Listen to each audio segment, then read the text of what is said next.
Welcome செந்திபா channel. 2022 கேட்ட previous year GS question பார்த்துடலாம்.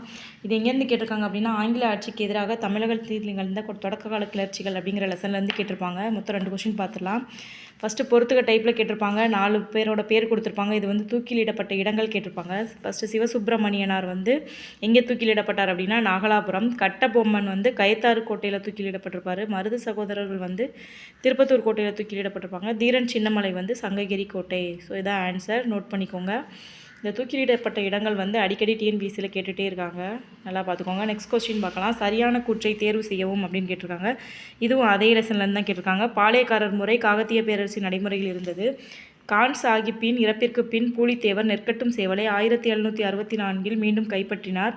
Next, company நிர்வாகத்திற்கு தகவல் அளிக்காமல் பாளையக்காரர்களை பேச்சுவார்த்தையில் ஈடுபட்டதால் யூசுப் கான் துரோகி என்று குற்றம் சுமத்தப்பட்டு 1764 தூக்கிலிடப்பட்டார் அப்படின்னு கொடுத்துருக்காங்க. நெக்ஸ்ட் பாருங்கள், ஒண்டி வீரன் கட்டபொம்மனின் படைப்பிரிவுகளுள் ஒன்றை தலைமையேற்று வழிநடத்தினார் அப்படின்னு கொடுத்துருக்காங்க. இதில் எது கரெக்ட் அப்படின்னா 1, 2 மற்றும் 3 சரி. 4வது ஏன் தவறு அப்படின்னா, ஒண்டி வீரன் பூலித்தேவருடைய படைப்பிரிவில் ஒன்றை தான் தலைமையேற்று நடத்தியிருப்பார், கட்டபொம்மன் கிடையாது.